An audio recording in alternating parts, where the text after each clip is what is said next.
আসসালামু আলাইকুম এভরিওয়ান, কেমন আছেন সবাই? আজকে আমি দেখাবো নতুন একটি রেসিপি, কিভাবে 2 থেকে 3টি আলু দিয়ে মজার একটি নাস্তা তৈরি করা যায়।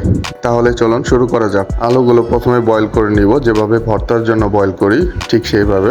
বয়েল করা হয়ে গেলে এভাবে ভর্তা করে নিব। এখন আমি উপকরণগুলো নিয়ে নিব। উপকরণ হিসেবে আমি এখানে নিয়েছি পেঁয়াজ, কাঁচামরিচ, ধনিয়া পাতা এবং পুদিনা পাতা। এখন একে একে পেঁয়াজ কাঁচামরিচগুলো সবগুলো কুচি করে কেটে নিব। এই রেসিপিটা কিন্তু খুবই সহজ এবং সহজ উপায়ে দেখানোর চেষ্টা করব আমি। কাইন্ডলি ভিডিওটা একটু ধৈর্য সহকারে দেখেন, আর দেখতে দেখতে যদি সম্ভব হয় তাহলে এখনই চ্যানেলটা সাবস্ক্রাইব করে দেন। দেখতে পাচ্ছেন প্রায় কিন্তু কাটিং করা শেষ হয়ে গেছে। এখন আমরা সব মশলাগুলো মিক্স করব। সিদ্ধ করে রাখা আলুগুলো নিয়ে নিব। এখন পেঁয়াজ কুচি, ধনেপাতা কুচি এবং পুদিনা পাতা কুচি সবগুলো কিন্তু দিয়ে দিব এইখানে পুদিনা পাতাটা কিন্তু অপশনাল, আপনার হাতের কাছে যদি না থাকে না দিতে পারেন, তাতে কোনো প্রবলেম নেই। দিলে হয় কি, ফ্লেভারটা খুব ভালো হয়। এখন পরিমাণ মতো একটু লবণ দিয়ে দিব, পরিমাণ মতো যতটুকু পরিমাণে আলু আছে পরিমাণ মতো লবণ দিয়ে দিব এখানে। তারপরে গরম মশলাগুলো দিয়ে দিব। প্রথমে জিরের গুঁড়ো, এখানে প্রায় 1.5 চামচের মতো জিরের গুঁড়ো দিয়ে দিব, 1.5 চা চামচের মতো। তারপরে দিয়ে দিব 1 চামচের মতো গরম মশলা, এটা কিন্তু গুঁড়ো গরম মশলা।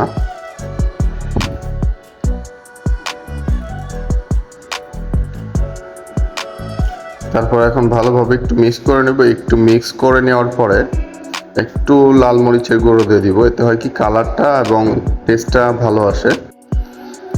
তারপরে একটু করে ভাজা পেঁয়াজ দিয়ে দিব এখানে। তো ভাজা পেঁয়াজ দিলে ফ্লেভারটা খুবই সুন্দর হয়।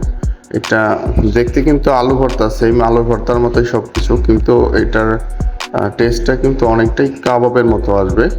পরিশেষে একটু সরিষার তেল দিয়ে এইভাবে ভালোভাবে মেখে নেবেন।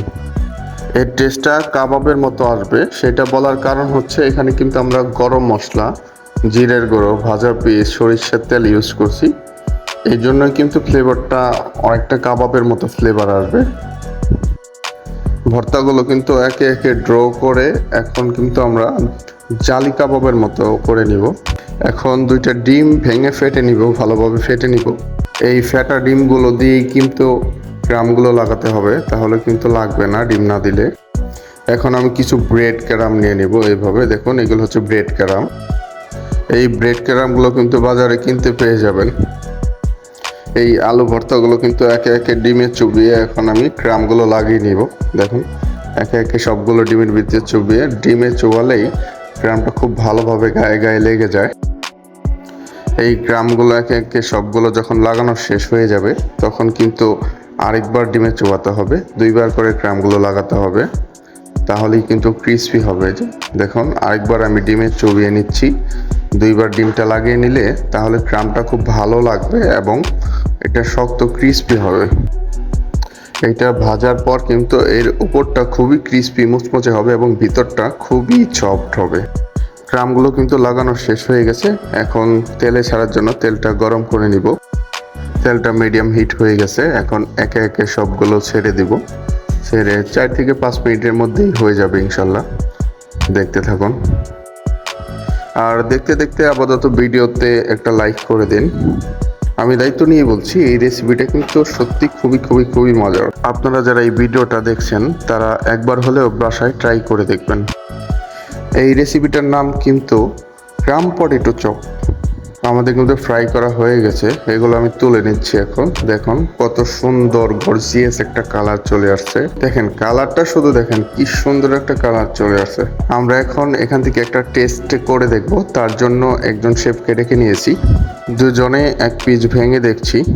দেখেন ভিতরটা দেখেন কি সুন্দর ধরছে, একদম খুবই গরম। একটু ফু দিয়ে খেতে হবে।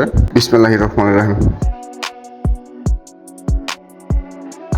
মাশাল্লাহ, খুবই সুস্বাদু, খুবই দারুণ খেতে হয়েছে। আশা করি আপনারাও বাসায় করে খাবেন, ভালো লাগবে।